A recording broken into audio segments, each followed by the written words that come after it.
de impedimento de ingreso a Perú al expresidente Evo Morales, después de que un tribunal revocó una resolución judicial previa que había declarado fundado en parte un recurso de habeas corpus y anulado la alerta migratoria emitida contra el exgobernante. Como invitado tenemos al doctor José Luis Tapia Rocha, de nacionalidad peruana, magíster en gestión de estratégica empresarial, doctor en economía, director de Instituto de Libre Empresa, fue asesor económico del despacho del viceministro de Integración y Negociaciones, presidente del Centro de Liberalismo Clásico, vicepresidente por Perú del Foro Liberal de América Latina. Muy buenas tardes, doctor José Luis Tapia, encantados de tenerlos nuevamente en el programa. Muy buenos días acá en Lima, Perú, a los amigos de Contraparte Bolivia, en especial a Edwin, quien nos invita. Gracias, José Luis, por darnos este espacio, ser parte del programa y darnos el tiempo que, bueno, sabemos que el domingo a veces es parte de estar en otros sectores, ¿no? Pero, bueno, el trabajo que tenemos es justamente informar. Nuevamente, gracias. José Luis, para entrar en tema, en materia, sabemos muy bien que acá en Bolivia al menos ha habido bastante polémica de parte de las declaraciones, incluso del expresidente Evo Morales, y declaraciones de su gente que indicaban de que el no dejarle entrar al Perú, de que, bueno, es por temas como ser el tema de evitar la dictadura, etcétera, etcétera, ¿no? Cosas y otro elemento como, por ejemplo, el de que igual iba a entrar Evo Morales. ¿Cuál es la opinión que tienes al respecto sobre esta noticia ingrata, ¿no? Porque, quieras o no, trae polarización entre dos pueblos hermanos, dos pueblos que, bueno, entre Perú y Bolivia somos iguales, o sea, no hay mucha diferencia, ¿no? En ese contexto, lo que hacen estos gobiernos a nivel político es querer crear una situación crítica. Tu criterio, por favor, José Luis. El señor Evo Morales ha violado la legislación migratoria en el Perú. Eso ha quedado muy claro en las apelaciones que hizo en Perú, en el Poder Judicial, porque presentó un habeas corpus que le dio en parte la razón. Y en un informe de inteligencia, el señor Evo Morales se le comprobó que él había propulsado, digamos, las manifestaciones en su calidad de persona extranjera. De manera que el Poder Judicial tomó las evidencias que había presentado la Procuraduría Migratoria para decir que el señor Evo Morales había violado digamos, la legislación peruana, el orden legal en el Perú, y por tanto estaba bien sancionado y por tanto no procedió su habeas corpus para que se le deje entrar en el Perú. O sea, encima que casi al final del alegato no intentó el expresidente boliviano volver a ingresar al Perú, por tanto se dejó de lado ese habeas corpus parcial que le habían dado y que en realidad lo que hizo el señor Evo Morales fue una flagrante violación de la legislación peruana en su calidad de extranjero, y ya está prohibido, el señor Evo Morales está prohibido de ingresar al Perú por este informe de inteligencia que presentó el Ministerio del Interior acá en el Perú, ¿no? José Luis, sabemos muy bien qué es lo que pasó en el tema de, bueno, cuando dio el golpe de Estado Pedro del Castillo, el presidente. Sabemos también que se trató de causar situaciones muy críticas, ¿no? Que se habían causado acá en Bolivia, por ejemplo, en el año 2019, ¿no? Ya esto con directrices que se han dado sobre crear, por ejemplo, una guerra civil, el crear una situación muy crítica, ¿no? Y en el Perú, especialmente lo que es la parte de, bueno, de Puno, sectores que tienen frontera con Bolivia, entonces se trató de llevar a esa gente. ¿Cuáles fueron los elementos que en ese momento Evo Morales a través de mucha gente, de dirigentes que fueron allá incluso. ¿Cuáles fueron los elementos? A ver, para hacer un poco de memoria, José Luis. El año 2023, espérate, 22 aproximadamente, estamos hablando de fines del 2022 y comienzo del 2023, hubo protestas en el Perú.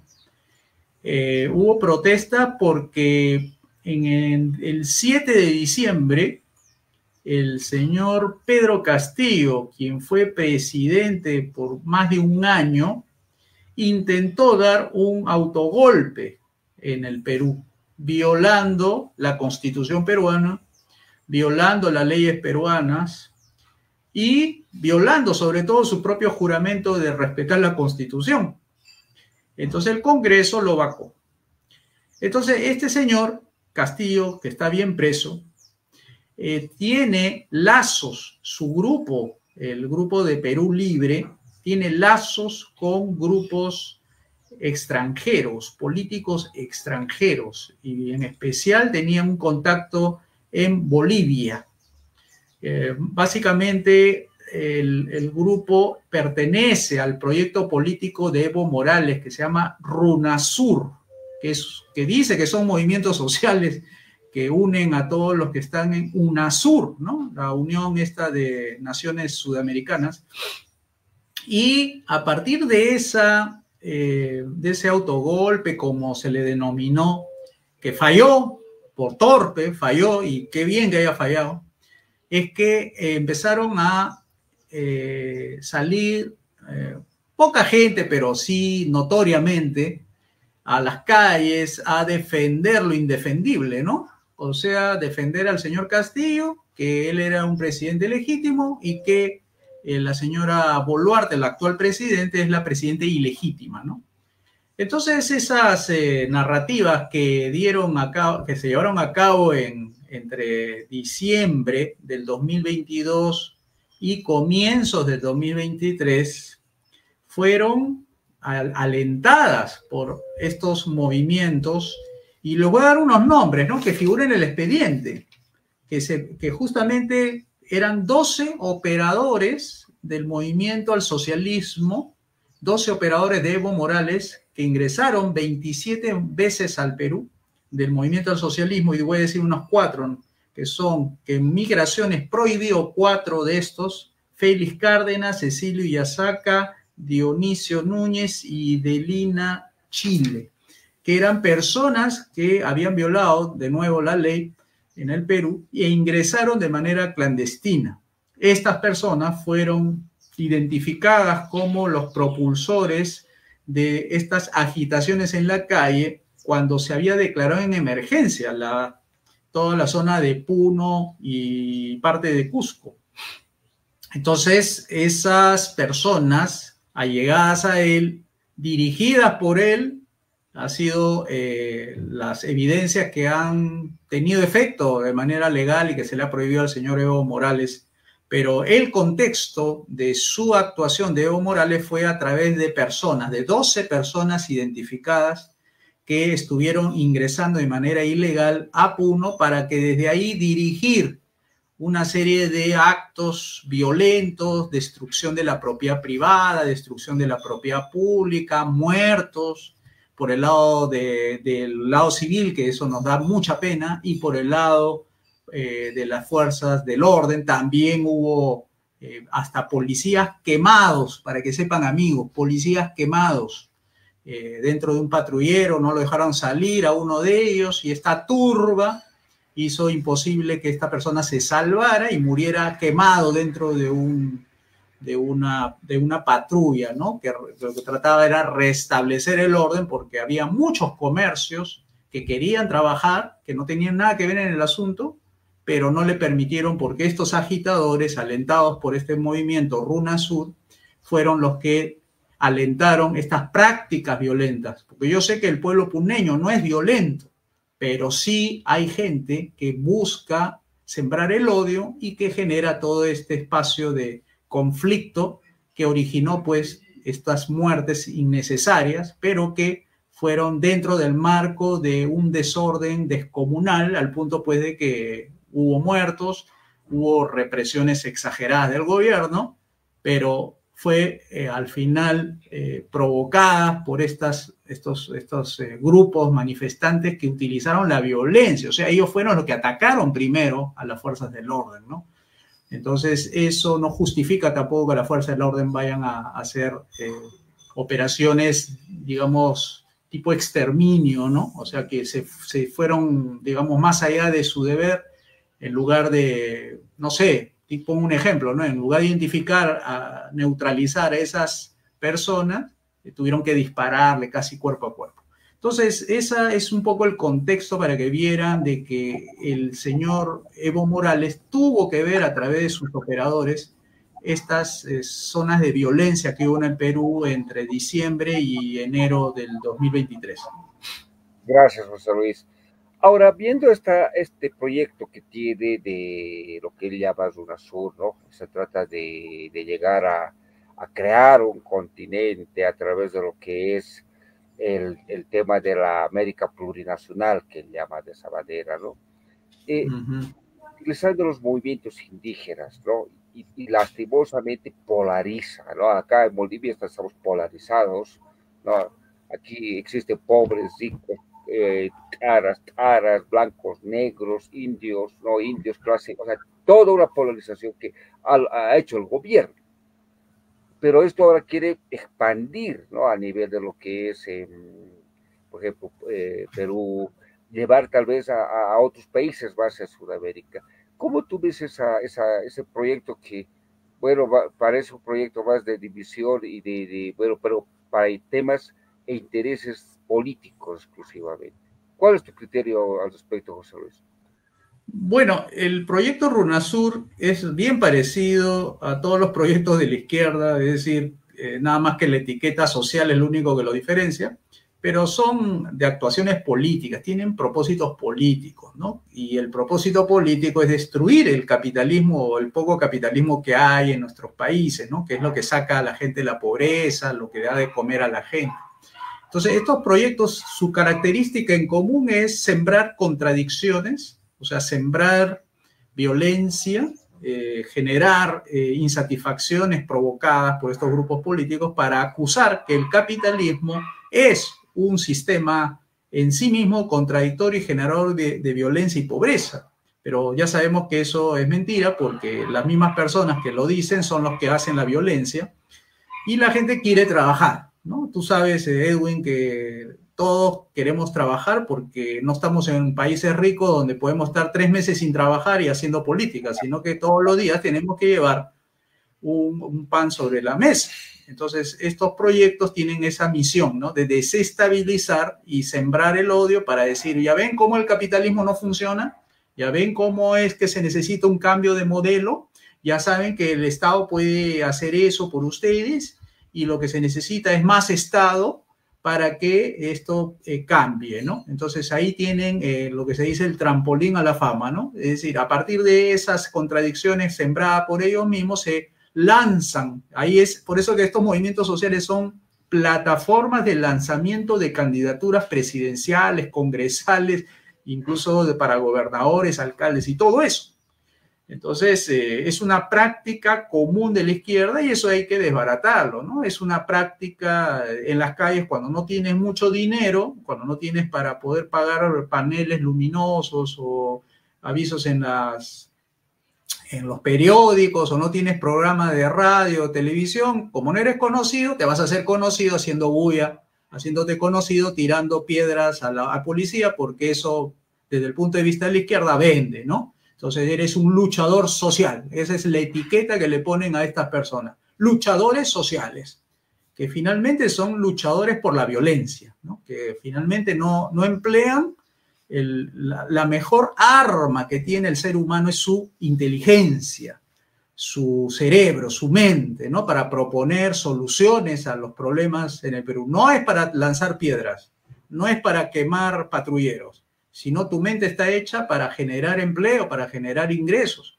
Y para eso se utiliza la mente para eso. No tirar palos, piedra y decir yo soy luchador social. Uno puede ser luchador social empleando la razón, no la violencia, ¿no?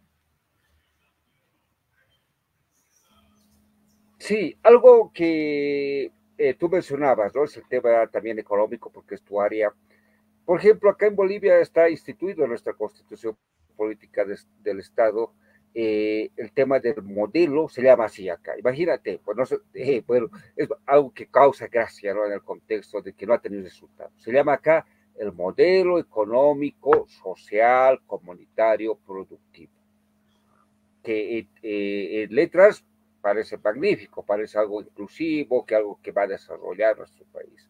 Pero que y hasta ahora, ¿no? Hasta ahora, por ejemplo, el gobierno indica de que este modelo es el que nos está sacando adelante, pese que el actual gobierno era ministro de Economía en el gobierno de Evo Morales y hablaba del colchón financiero, que hablaba que estábamos muy bien, era retórica y más retórica en todos los medios.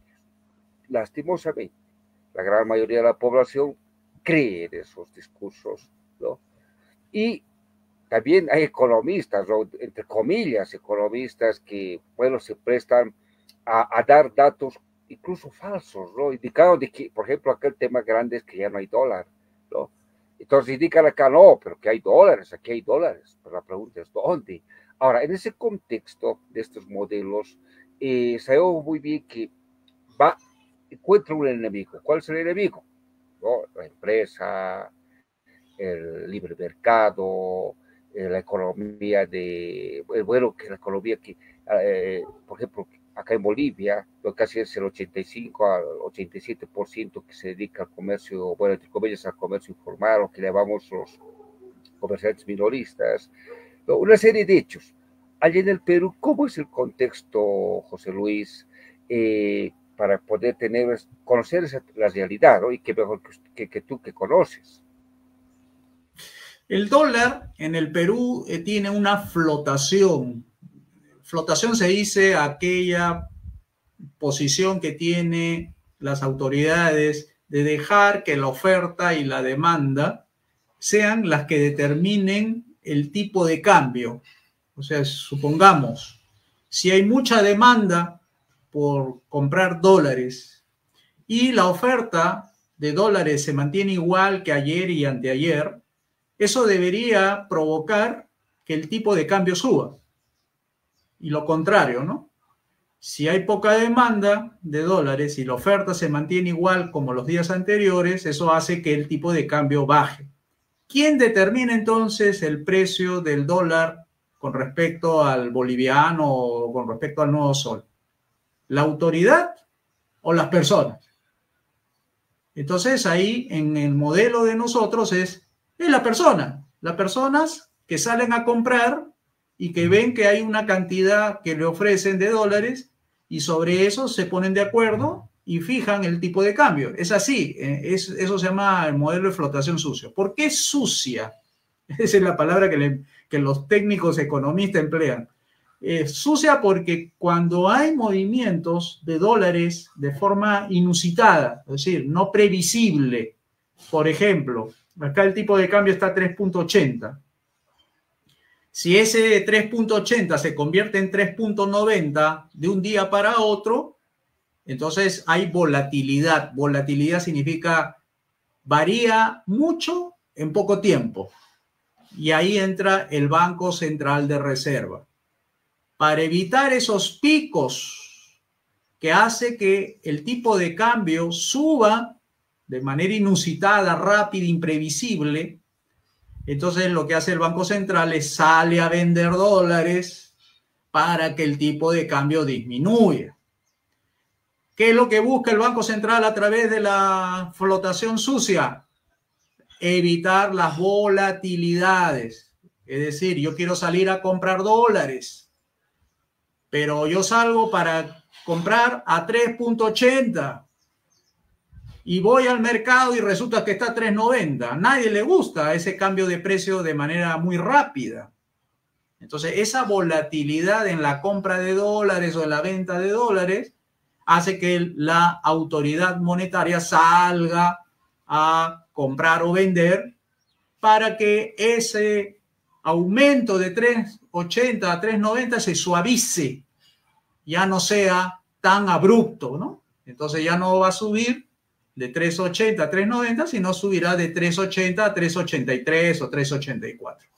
Eso es lo que hace, eso se llama flotación sucia. Evita que la gente tenga que recalcular su presupuesto sobre la base de un tipo de cambio que no se sabe si va a subir mucho o va a bajar mucho, porque lo que hace la autoridad monetaria es evitar las fluctuaciones, no evitar que suba, sino evitar que se dispare una cosa de 3.80 a 3.90, que es mucho, son 10 puntos, y eso impide pues que la gente haga bien sus cálculos sobre la compra de maquinaria, insumos, equipos, o tome una deuda, ¿no?, de créditos, etcétera. Entonces eso es flotación sucia, y eso es lo que hace un banco central, ¿no? Hace esa labor en el modelo de economía social de mercado. Eso es lo que sucede. En una economía de libre mercado no sucedería eso. No habría esos abruptos cambios del tipo de cambio y cosas por el estilo, porque habría también mercados libres. Mercados libres significa no hay autoridad, no hay entidad reguladora, etcétera, porque en el mercado libre el patrón que se usa para evitar esa fluctuación es el oro.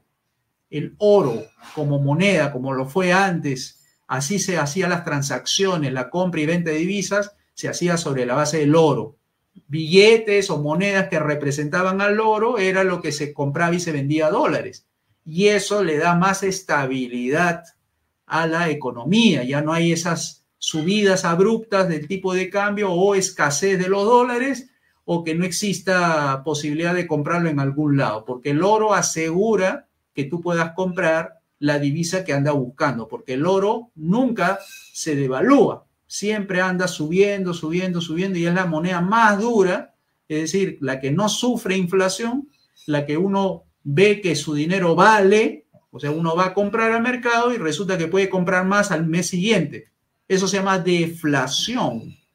Eso es en el mercado libre, en un modelo de economía de libre mercado. En las economías social de mercado ocurre de los bancos centrales, que son los que escasean, como el caso boliviano, que son las autoridades las que deciden cuántos dólares va a haber, cuántos dólares no va a haber, y ellas son las que deciden la escasez, y a esas son las variables que originan que no encuentren dólares en Bolivia, porque existe un banco central boliviano que es el que origina la escasez artificial, ¿no?